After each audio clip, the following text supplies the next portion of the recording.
BDOR Black Box Online Radio, coming to you from West Virginia at heart and from around the globe. And hello everybody, today is Monday, another Zodiac Monday. Welcome to the show. How's everybody doing? I hope everyone had a good weekend. On Mondays I talk to you guys about the Zodiac Killer, an unidentified serial killer who operated in California in 1968 and 69. Whatever happened before or after that is still part of the mystery. And you guys know the drill. You can hit the like button if you want, subscribe if you haven't, and drop a comment down below if you have something to say about the Zodiac Killer. For larger things, you can send them to me at blackboxonlineradio@aol.com. And I am your host, Box Ned. The first Zodiac crime occurred on December 20th of 1968 with the Lake Herman Road murders. It saw the deaths of David Faraday and Betty Lou Jensen. The next crime was on July 4th of 1969, which saw the death of Darlene Ferrin, and another victim named Mike Mageau was shot, but he survived. Then there was the Lake Berryessa stabbing on September 27th of 1969, which saw the death of Cecilia Shepard, and the surviving victim in that one was Brian Hartnell. The final confirmed Zodiac crime was on October 11th of 1969 with the murder of Paul Stein, a taxi driver in Presidio Heights.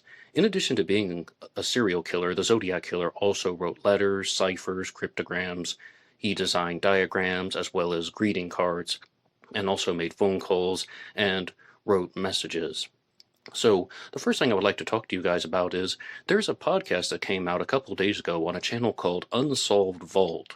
It was only uploaded 2 days ago at the time of this recording, but it may have been an older one, because they were talking about how the Zodiac Killer's Z340 cipher has not been solved, and they think that that might contain clues to the killer's identity. And while both of the hosts admitted that they were researching this for a single episode, it was a one-off episode on the channel Unsolved Vault, I thought that that was a very bizarre remark. Maybe it was something that had been recorded years ago and then just re-uploaded. But they made some very interesting comments about the Zodiac Killer mystery that I would like to respond to initially. The first thing that really stood out to me was that they said that it was very bizarre that there were no witnesses to the first Zodiac crime, the Lake Herman Road murders. And I don't think that there's anything bizarre about that at all. David Faraday and Betty Lou Jensen were murdered on unincorporated land on a turnoff in between Vallejo and Benicia, California. It was after 11 p.m. at night or thereabouts. And yes, it's a Friday night, and you could expect that there might be other teenagers about, but really, there are witnesses who have seen a lot of things going on at Lake Herman Road. Passing by, cars on the road, people who saw things that were suspicious, like William Crow. What I think they meant was, it is bizarre that there were no witness sightings of the Zodiac Killer on the night of the Lake Herman Road murders.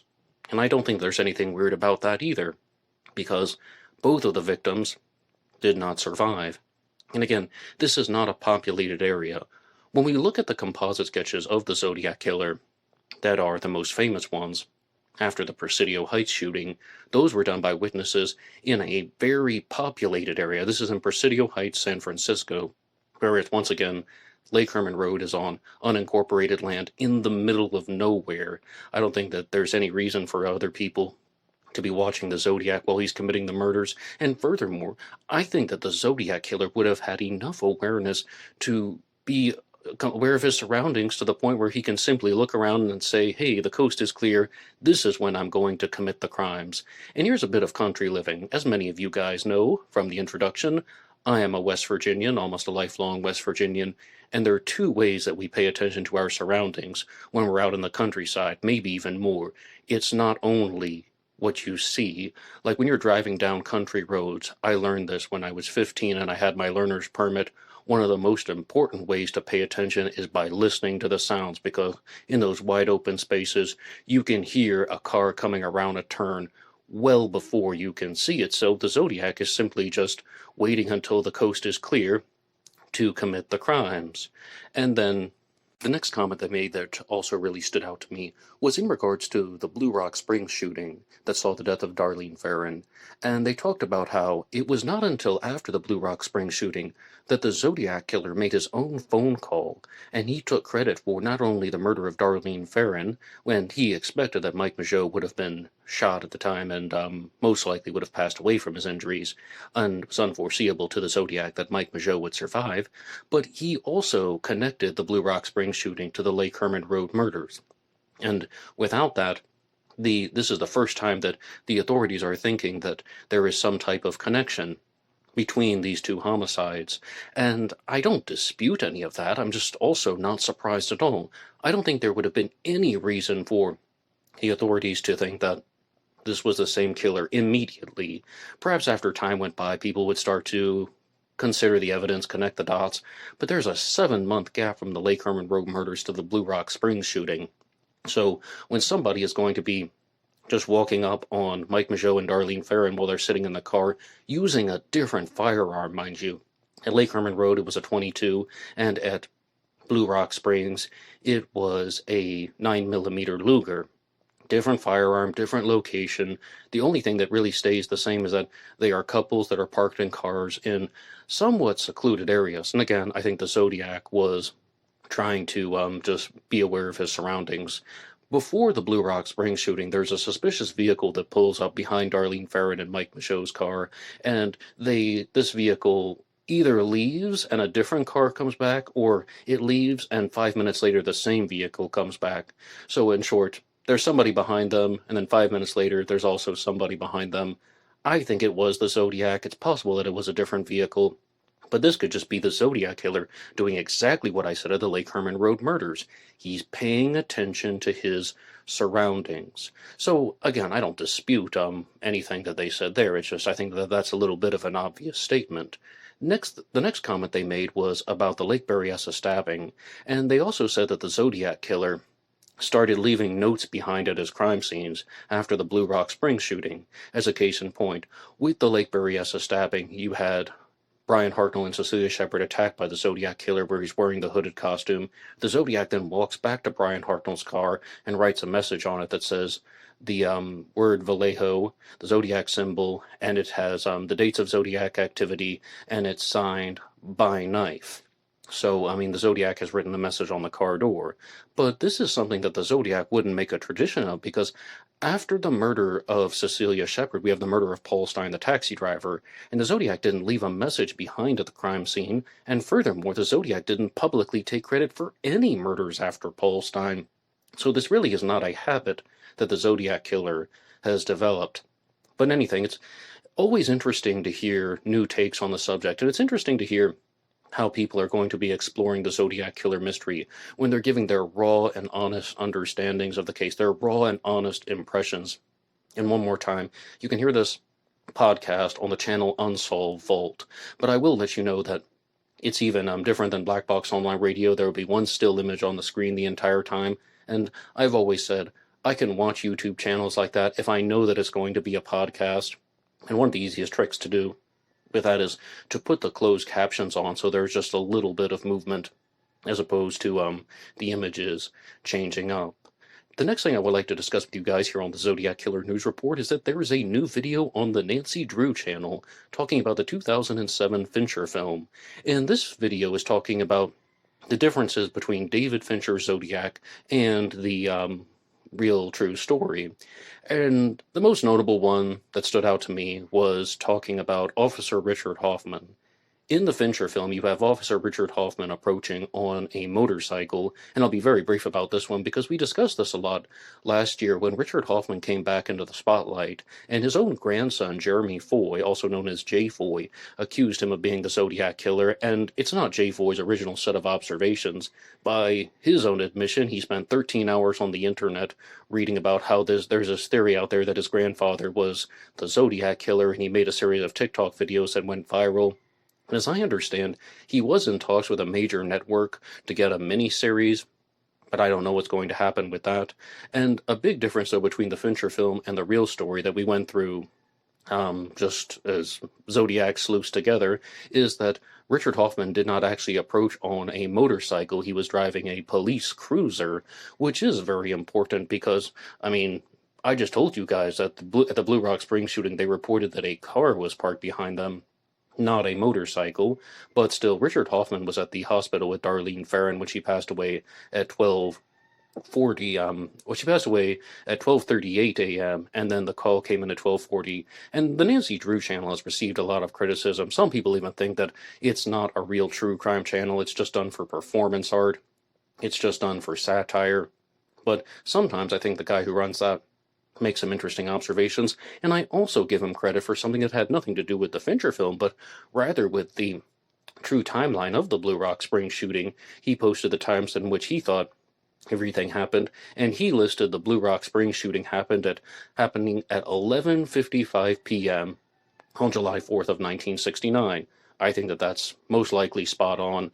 I think that that is something that is most likely the actual time when the shooting happened. Then you would have somebody making a call at 12:05 about hearing what may have been gunshots. Then at 12:10, the call comes in that reports Darlene Ferrin and Mike Mageau officially being found injured. 12:38 a.m., Darlene Ferrin is pronounced dead at the hospital. And 12:40 a.m., the Zodiac Killer makes his own call when he is connecting the Blue Rock Springs shooting to the Lake Herman Road murders. But yes, I mean, I really don't think they would have had a lot of reasons to suspect the crimes of being completely connected without the Zodiac Killer's phone call, so that does not surprise me at all that that was how they did it. Now, the next thing, though, that was mentioned in the Nancy Drew channel also had nothing to do with the Fincher film, but this is one of the biggest pieces of evidence that I want to talk to you guys about.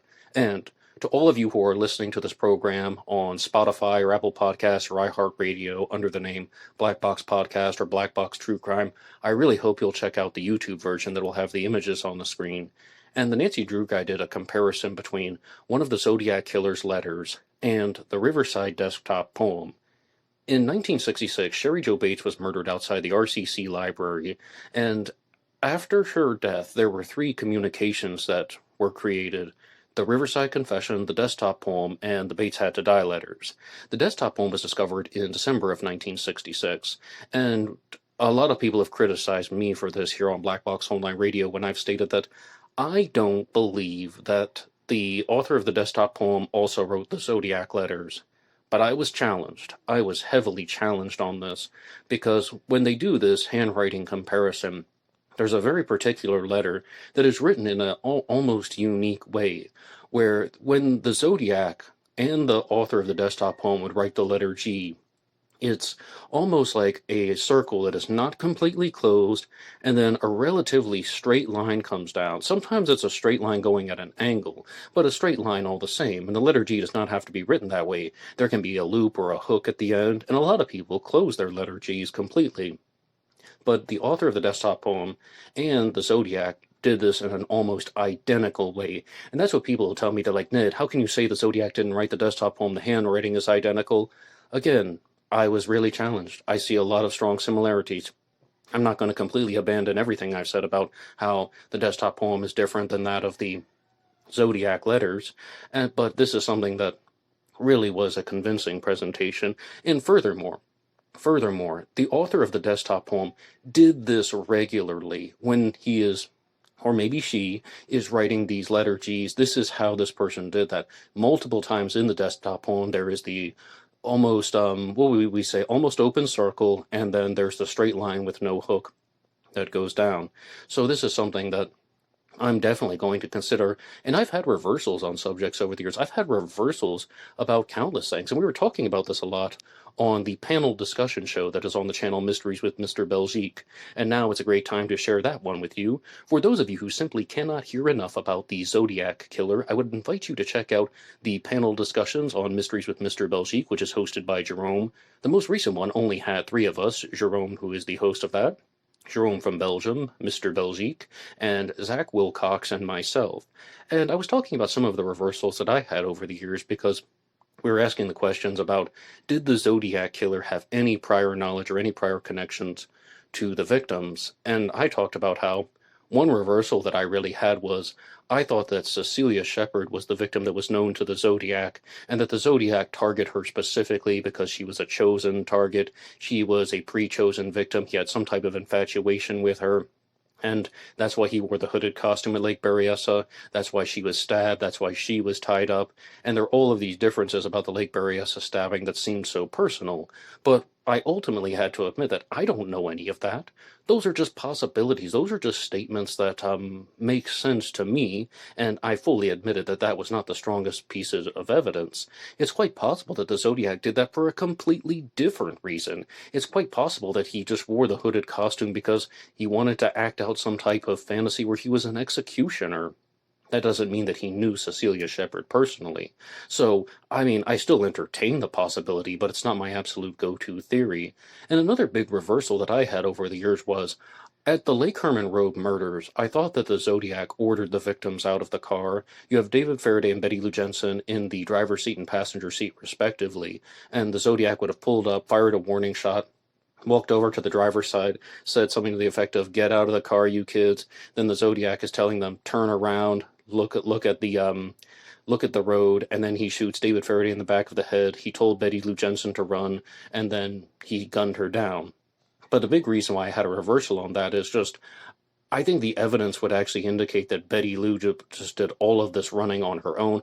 I'm not even convinced that the Zodiac Killer spoke to the victims at Lake Herman Road. He may have fired a shot as the warning, and then as he was walking around to the driver's side, Betty Lou exits through the passenger side. She's telling David, "Come on, let's run, we've got to go. He has a gun." So then the two of them get out, and then once again, they're held up by the Zodiac. David is shot. Betty Lou keeps running because of her flight instincts. And I've seen reenactments done of this in other Zodiac documentaries, as well as in unrelated crime dramas. This is just something happens when a couple is approached in a car by a Lover's Lane killer. So I don't think that that is a completely baseless set of observations. But that's a reversal that I've had on something, and I certainly don't know everything about the Zodiac Killer mystery. Sometimes I make interpretations of the evidence, and I share what I genuinely think, and the panel discussion show is a great way to do that because we can bounce different ideas off of each other, and we can also look at how we are coming to different conclusions for different reasons. But a lot of us on the panel discussions are very, very honest when we have to admit that we simply do not know everything about the case, and we do not necessarily know all of these things that we claim about the Zodiac Killer. They are just possibilities. And right now, I would like to get to your supporter shoutouts. You can support this channel with buymeacoffee.com. buymeacoffee.com/blackboxned88, and that allows you to make a donation or contribution to help support the show, and anybody who makes a donation will get a shout-out on Zodiac Monday. And our first shout-out comes to us from Batman66. Batman66, thank you so much for your regular and consistent support, and Batman66 has also been helping out a lot with the research for this program. Greatly appreciated. Our next one comes to us from River Prawn Pottery, and River Prawn Pottery also gave 2 donations because of Monday's Zodiac Killer news report, and I also did a makeup episode on Thursday, which was a bonus Zodiac Killer news report that I told you guys I wanted to do because some unsatisfactory things with the first one, so why not make a second one? But River Prawn Pottery, thank you as well. And of course we have CZ Guy. CZ Guy, thank you also for your regular and consistent support. It is all greatly appreciated. And we have one from C.G. Karras, who left this on the episode that I did about the JonBenet Ramsey case. And on the weekends I was doing a segment about JonBenet Ramsey here on Black Box Online Radio, but that weekend segment has been moved to Tuesdays, so every Tuesday you can get an episode about JonBenet for the foreseeable future. I'm going to go through some of the books, some of the press coverage, some of the case file and the reports about JonBenet. And in the past, I've also done revolving door segments where I'll talk about one subject for several weeks and then a new subject can be added in. But these deep dive podcast segments are really something that I feel connected with. And I do want to explore this material, as well as also listening to what other writers and thinkers have to say about these unsolved mysteries. And we have another one from Matt Ballou 1688, and this came in on one of the recent Zodiac Killer news reports. Matt Ballou, thank you so much for your donation. And one more time, you can use buymeacoffee.com/blackboxned88. You can also use the super chats and the super thanks here on YouTube. As far as the super chats go, those are used with the live streams. And the live streams mostly come out on Thursday, but this Thursday there will not be a live stream. So I'm going to be recording some interviews, and perhaps I'll be releasing one interview. I'm still trying to just talk to everybody and get everybody's schedules arranged. But when I'm going live, I often do true crime talk radio in the morning, and I'm going to be sharing some things at the end of this episode that are done in the true crime talk radio tradition, such as the crime talk points and radio Reddit. So please stick around to the end of this Zodiac Killer news report for a whole bunch of things all put together in one. And moving on to the next segment here, we have an email from Andrew WVA. Once again, anybody can write the show at blackboxonlineradio@aol.com. And Andrew says, "Hi Ned, how are things going? One of your recent shows, you were discussing James Bigtwin's book about Richard Gaikowski, The Only Time Richard Got Angry at Me. I wanted to direct your attention to something that James Bigtwin discovered on October 24th of 1969, an edition of the Stanford Daily. It is an odd letter to the editor. Pay particular attention to the last paragraph. And it says, damage to the brain, wide scale or recurring in certain areas, can lead to impairment of various functions, including thought, language, and motor control, and in many cases, death. The moral of the analogy, be careful with your brains, or maybe it's a bad analogy, and it's signed Knock Knock.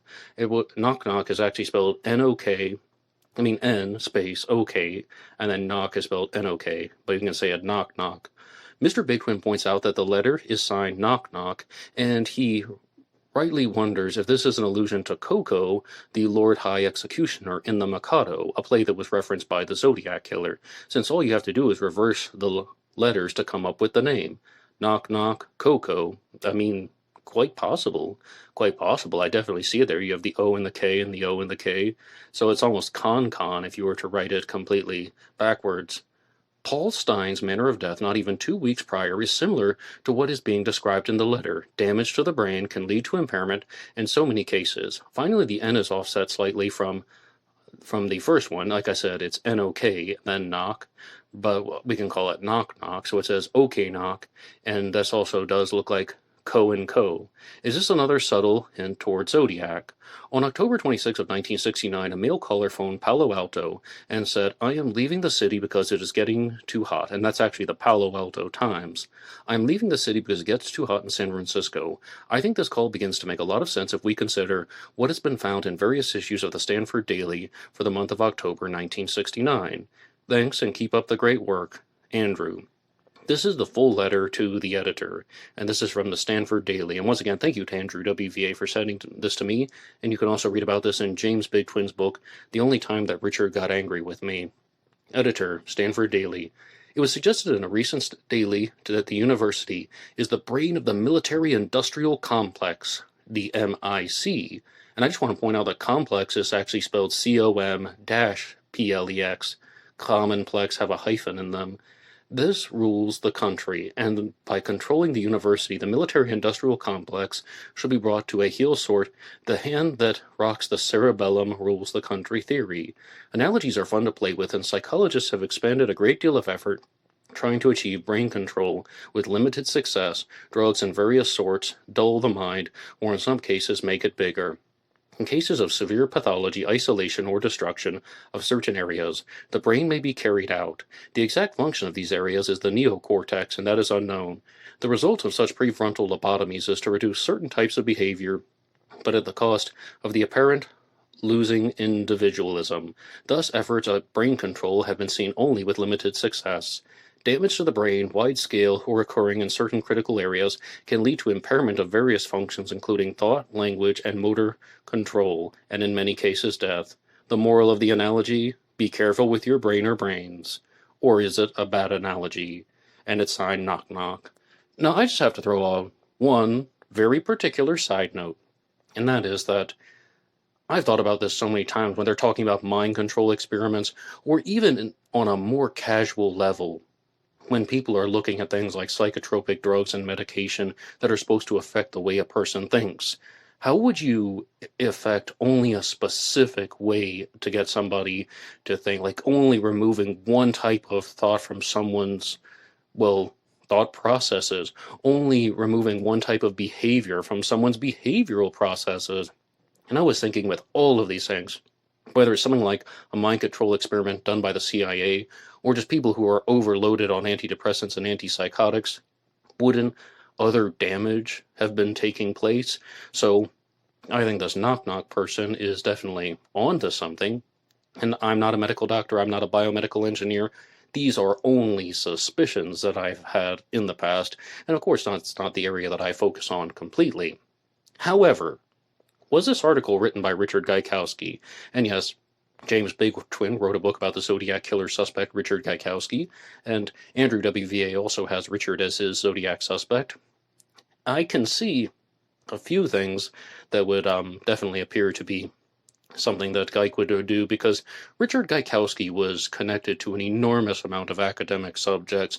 He was self-taught in computers in the 1980s, and he also even wrote out a math binomial in his newspaper, The Good Times. He was somebody who had a very wide knowledge set. But that being said, the Zodiac Killer really does not seem to talk about these types of things like psychology from an academic perspective, or thought processes and mind control, the military industrial complex. I don't really see any of that in the Zodiac Killer's letters. Now, is this something that is a reference to Coco, the Lord High Executioner? That sounds like something that is very strong and worthy of consideration.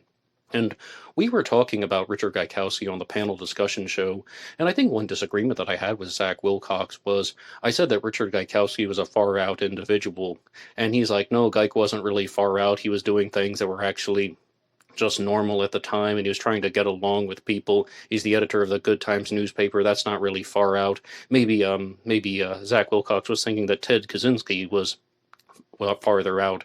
He was some guy who would go off to Montana and live in the cabin. That's far out. And when I said far out, I meant that more in the 1960s sense. I meant that he was somebody who had an eccentric personality, who had a lot of mental health issues that would have been perceived as bizarre by a lot of other people, and other people who have looked into Gaikowski in the past have made a set of observations that I tend to agree with, that they just hypothesize that Geik would have been the type of person who would get lost in his head a lot, dealing with imaginary scenarios, constructing these bizarre types of mental orientations, and I'm really trying to avoid using the word fantasies, because I've told you guys this before on Black Box Online Radio, that I've never liked it when people refer to things like destructive tendencies as part of what are called dark fantasies. I was horrified the first time I heard that, because I'm like, I always thought fantasies were good things, and if people are thinking about killing people or even just beating people up, I was like, that's not a fantasy or something. Okay, maybe it's just a daydream turned day nightmare, but that's definitely not a fantasy. But some people use that term, dark fantasies. I could see Richard Gaikowski doing that, because Richard Gaikowski had real mental health issues, and ultimately he was diagnosed with schizophrenia. Do you think that this article from the Stanford Daily was written by Richard Gaikowski? Do you think the name Knock Knock is a reference to Coco, the Lord High Executioner from the Mikado, which was referenced by the Zodiac Killer in multiple communications? Please put your ideas in the comment section down below, and thank you to Andrew WVA once again. Now, the next thing I have for you is something that I'm going to confess is not the most valuable piece of Zodiac Killer news, but about 2 days ago, a video was released on the channel The Daily Dot that is talking about the meme about Ted Cruz being the Zodiac Killer. Ted Cruz, the senator from Texas, and firstly, they uploaded this one just to share the origin and the evolution of the meme, where Ted Cruz, the senator, went on to become a type of Zodiac Killer suspect. Is he a real Zodiac Killer suspect? No, absolutely not. Instead, he is someone who was born in 1970, 2 years after the first murder took place. It's just one of the more bizarre moments in the Zodiac Killer world. And I'm going to play the video for you in its entirety. It's about 4 minutes long, and then we will respond to it. But this is available on the channel, The Daily Dot. Of course, I would like you to reference this. If you ever want to watch it again, please go to their channel. It came out 2 days ago, and let's have a listen now. No one has actually seen Ted Cruz and the Zodiac Killer in the same place at the same time. This is meme history.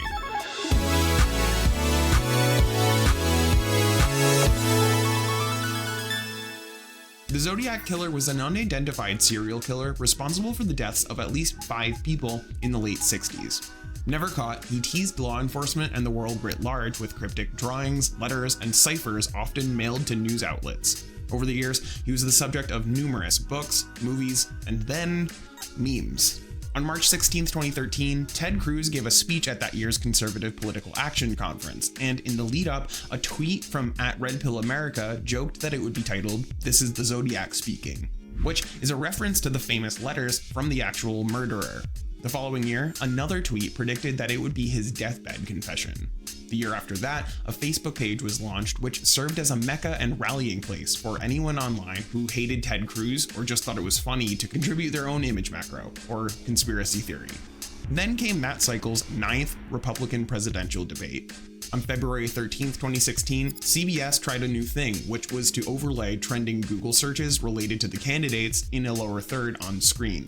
Twitter user @VRunt called for as many people as possible to Google Ted Cruz as the Zodiac Killer in an attempt to appear on screen.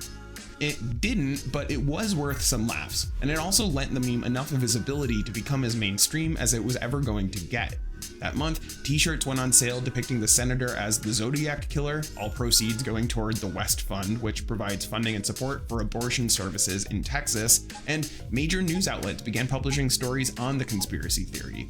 It was so much of a thing that a poll released later in February showed that a whopping 10% of respondents actually believed he is the Zodiac Killer. And at that spring's White House Correspondents' Dinner, Larry Wilmore repeatedly referred to the meme. John Boehner came out of retirement and described Ted Cruz as Lucifer in the flesh. I mean, that is not fair, man. Lucifer is horrible, but he's not the Zodiac Killer. If you want a conspiracy within a conspiracy, it appears that around that time, the idea of Ted Cruz being the Zodiac Killer got so popular that Google itself tried to clamp down on it. At first, if a user had typed "is Ted Cruz" into Google's search bar, it would have auto-suggested the Zodiac Killer. But by April, that auto-suggestion had gone away, despite the meme's popularity, and despite search interest for Ted Cruz Zodiac Killer remaining high. This popularity is something that anyone online would have had to acknowledge back in the day, even without looking at the data. Because it seemed like every time there was a story about Ted Cruz and him doing something even mildly sketchy, weird, or Machiavellian, which was often, people responded with Zodiac Killer jokes. When, years later, Fox News reported that the actual Zodiac Killer had been positively ID'd, the joke still didn't die. Ironically, what that took was Ted Cruz himself participating. In pretending to take credit for being the killer, he actually killed the meme itself. In 2016, Donald Trump accused Cruz's dad of killing John F. Kennedy. But rather than distancing himself from the weirdness, when unrelated, Ben Sasse apologized for spilling soda on Cruz during a Senate Judiciary hearing the following year, Cruz responded with a Zodiac Killer cryptogram. He's gotten in on this again more than once. First, the following Halloween, which made for some quick mockery, and then again in 2020. And so, kind of like when social media platforms die because everyone's mom gets on them, knowing that the butt of their jokes was in on the joke made it not fun anymore. In the same way that rather than ever being caught, the real Zodiac Killer simply faded into ever deeper levels of obscurity, the memes about Ted Cruz being the killer himself will probably never go away. At least not as long as people keep loathing Ted Cruz. Well, there you have it, the entire history of Ted Cruz being accused of being the Zodiac Killer. And I had a very bizarre response to this because I just thought it was so weird that my immediate first instinct was, this video, again, if you're listening to this on Spotify, please check out the YouTube version, but this video featured multiple pictures of a book from the Zodiac Killer series by W.L. Knightley. And as I understand, that is not a Zodiac series based on the real Zodiac Killer. That is based on a fictional serial killer called the Zodiac, who is committing murders based on astrological signs. And it's a series of books that was written by W.L. Knightley. The first one is free on Amazon.com, and then they are a set of cliffhanger novels. I was tempted on doing a bonus weekend segment about this fictional Zodiac Killer, which, again, I think is absolutely unrelated to the real Zodiac Killer, but that book cover was featured twice in the video, and ultimately I decided not to do that because I really found that discussing those types of fictional works here on Black Box Online Radio is really just something that does not seem to go over too well with people in the audience, and even I admit that I have a stronger connection to the unsolved mysteries, to evaluating the theories that people put forward, looking at suspect profiles, looking at these stories of persons of interest, and just, of course, talking about the facts of the case. I definitely find that to be a stronger sense of material, but I'm also always curious when someone writes a book about the Zodiac Killer. The next reason is, last year, the San Francisco Chronicle released a video with Kevin Fagan, the reporter who has covered the Zodiac Killer story for years. And he openly despised the Ted Cruz meme about Ted Cruz being the Zodiac Killer. And after watching this meme history upload from the Daily Dot, I can see why. I can see why he would despise that. My response to his video last year was like, all right, I'm not completely repulsed by the Ted Cruz meme. I just don't find it funny because I don't understand it. Once again, there's no possible way that Ted Cruz could be the Zodiac Killer. But when I watched this Daily Dot video, I was just thinking, okay, I get it now. This is just ridiculous. This is just making a mockery of real murders that took place. Like a real serial killer was operating, and this is just turning it all into a silly joke. However, though, this might sound a little bit shocking, but I don't openly blame Ted Cruz, and I don't openly put down Ted Cruz for posting the Zodiac's 340 cipher as a response to people. He didn't ask for that. People started doing this to him, and if anything, he is just rolling with it. And some people might disagree with me on that, and I know Ted Cruz isn't the most liked politician in America, understatement of eternity, but I don't really blame somebody for responding that way, because they could either just do a very emotional statement like the way Kevin Fagan did, or they could just do something that is going to just casually dismiss it and slowly fade into obscurity. And people who are in the political world are very well versed in persuasion tactics. But what did you think about the video from the Daily Dot about the origin of the Ted Cruz meme? And right now, as I said, I would like to get to some of the crime talk points. On the Thursday live streams, I often begin with what I call the Crime Talk points, because I'm a daily listener to the program Crime Talk, which is hosted by Scott Reich. He's been a practicing attorney for 30 years and is currently a defense attorney. And this, again, is getting into the world of things that might not necessarily be the most related to the Zodiac Killer, but these are the Crime Talk points all the same. The first is that when a case goes to trial, every jury is different. Sometimes you might see like a hung jury where the jurors get deadlocked. And one thing that he had to learn as an attorney was that you cannot play the same playbook twice.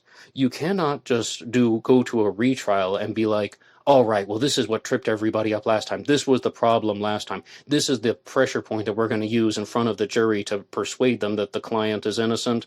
He tried that, and one time the client was found guilty. And when the jurors were asked, why did you find this person guilty? The previous jury was completely deadlocked on this issue, and they said, no, we didn't really understand it. Didn't really make sense. And then that's the end of it. Every jury is different. Every person is different. And I thought this was a really odd statement, because on a previous episode of Crime Talk, the host also said something that was in complete contradiction to that.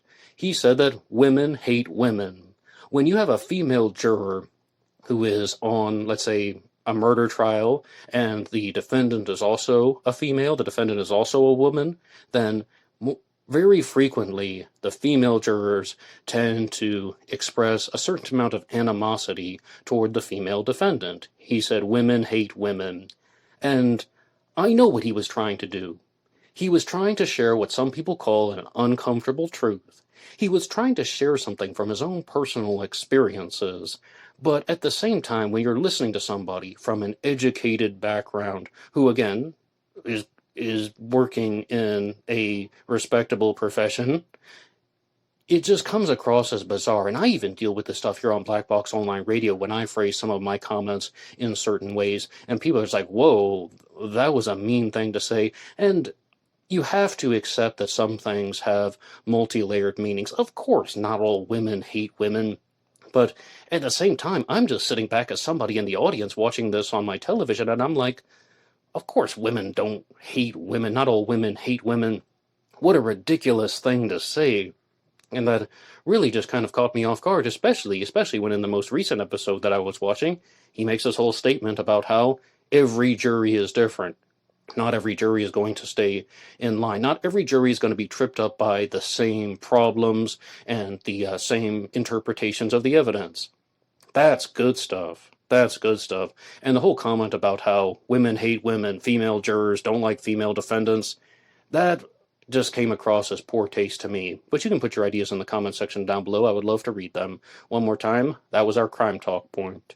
And I would like to conclude with the Radio Reddit segment from True Crime Talk Radio in the morning, something that I frequently discuss because I watch a lot of Radio Reddit. I find that it's one of the personal channels out there where they take real stories from Reddit and they present it in a very soothing way. It's a great way to finish the day when you're just listening to, well, different types of stories. And they did one on pediatricians, doctors for children. And I was like, wow, what a bizarre thing to look at. What a bizarre thing to examine. Stories of pediatricians sharing like their most bizarre cases.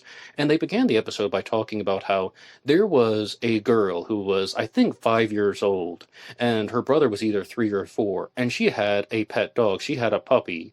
And one day, she just took the puppy into the bathroom. She filled the bathtub with water and then just started throwing the dog in and out to the point where the dog ultimately drowned. And the little girl was just laughing the whole time. And then ultimately she tried to blame it on her younger brother who was 3 or 4 years old. And the whole reason why this was shared is because some people were just like, oh my goodness, that kid's a clinical psychopath. Oh my goodness, that kid maybe is a sociopath, but most likely a clinical psychopath at age 5. And the actual diagnosis that was given was that the girl had autism, and she didn't know that she was hurting the dog. She just thought that she was playing with the dog, but a lot of people would dispute that because why would she blame it on her brother if this was something that she thought was just a fun activity to do? And when I first heard this, yeah, absolutely. I thought that, what a horrible case of a clinical psychopath. But then when you actually hear that in context, the autism diagnosis makes sense. Another story from the pediatrician's world was a girl, again, another different female, a girl, ingested an entire canister of BBs that she would shoot from a BB gun. And she did this not for any suicidal attempt, not for any self-harm attempt. She just wanted to see what would happen. And one of the reasons why I talk about Radio Reddit stories is they are so personal that you can understand where the person is coming from. When I was younger, we had these sets of metal shelves in a closet. They're the ones that look like grills or gridirons made out of metal bars. And at the end of it, they had these little pieces of rubber. And I must have been about 5 years old as well. So I just took off one of the rubber pieces and I just ate it because I wanted to see what would happen. I knew it wasn't food. And the person who ingested a canister of BBs knew that it wasn't food. But you just have those weird types of experiments that kids do. And the therapist turned YouTuber Daniel Mackler talks about this when he says sometimes kids will exhibit normal behaviors that people are going to find to be very abnormal. And I think he was referring to exploration. Now, some things that are much more focused on true crime are going to relate to how and why people commit acts of violence toward people. And I confess that this segment actually is going to be tied to the Zodiac Killer. Sometimes people are going to commit murder just to see what it's going to feel like. There was a story on Radio Reddit of how somebody threw gasoline on someone and set them on fire. And when they were asked about this, they were just saying, I just wanted to see what it looked like when a person was burning. The same concept as the person with the BBs. The same thing like me eating a piece of rubber, although way, way more destructive. They just wanted to see what would happen. And on a different YouTube channel that is run by Nick Crowley, who is an amazing true crime YouTuber, I congratulate him on all of his success. He shared the story of an individual named Lewis Ashland, and this was a murder case from the United Kingdom, where two guys were filming parkour videos together. They became video collaborators, and one day, one of them just murdered the other person. And they were thinking there must be some falling out, there must be some personal tragedy, there must be some problem that happened between these two boys or young men, let's call them young men. And the honest answer was no. One of them just decided that he thought the other one was annoying, and he wanted to see what murder felt like. And with the Zodiac Killer, I could see that happening at the Lake Herman Road murders. He perhaps had contemplated murder for a very long time, but maybe he didn't know David Faraday. Maybe he didn't know Betty Lou Jensen. He just wanted to see what murder felt like. And it turned out it was a thrilling experience. So he's like, all right, I've done that. Then he waits for 7 months before he commits another crime, and he's like, all right, I'm going to do this again, but this time, I'm not only committing a double homicide, I'm not only going to murder two people, I'm going to become a serial killer, and I'm going to give myself a name. I'm going to call myself Zodiac. So I think that thought process could be involved. But I also had another moment of personal experience when I heard this story about how he just thought the person was annoying and he wanted to see what it felt like. I've never killed anyone, but I had a close friend in high school, my closest friend from high school, who actually ends up in a lot of my personal stories here on Black Box Online Radio because I think he was a psychological mess. Over time, I just felt like he was annoying. He was also very arrogant and very problematic. And so many times I thought about just beating him up, punching him in the face. I knew exactly how I would do it. We'd be driving in the car, pull over on the side of the road saying, get out of the car, and then just pummeling him. But firstly, that is nowhere near on the level of being homicidal. That is nowhere near on the level of actually murdering someone. And more importantly, I didn't actually do it. So this other thing about just because someone is getting lost in their imagination thinking about things, it does not mean that they will act on them. It does not mean that they're going to act on them. Ultimately, I ended up ending the friendship. I chose a less destructive way of getting out of the problematic environment. So not a lot of people are going to go on to become serial killers. We have to remember that. Instead, I think with the Zodiac Killer, he really could have been doing the murder as a type of personal experiment to see what would happen. He also could have been doing it because he was some type of sexually deprived individual, an original incel, if you will. He also may have been doing this because of other stressors in his life, or maybe he just felt rejected from society and he was abused and bullied when he was a kid, and then he just finally decided to retaliate in a destructive way, but also by fueling his own narcissistic agenda, by trying to make himself look really tough, really cool, really powerful, and really just amazing in his own mind, but everybody else thinks that he was a dorky little clown. Well, those are my takes on Radio Reddit and the true crime talk points, and anybody can share any feedback they have about this stuff. You can put your ideas in the comment section down below. I already told you about blackboxonlineradio@AOL.com. You can also get me on Facebook. My Facebook name is Ned DeHaan, and there is a Facebook page for Black Box Online Radio, which I'll be using more in the future, and of course BlackBoxNed88 on TikTok and Instagram, and I'm going to be using those pages more to share shorts and reels that will be coming out Monday through Friday. Lots of content to find here on Black Box Online Radio. And I will see you tomorrow for an episode about JonBenet Ramsey, and on Wednesday for Jack the Ripper. And for now, goodbye.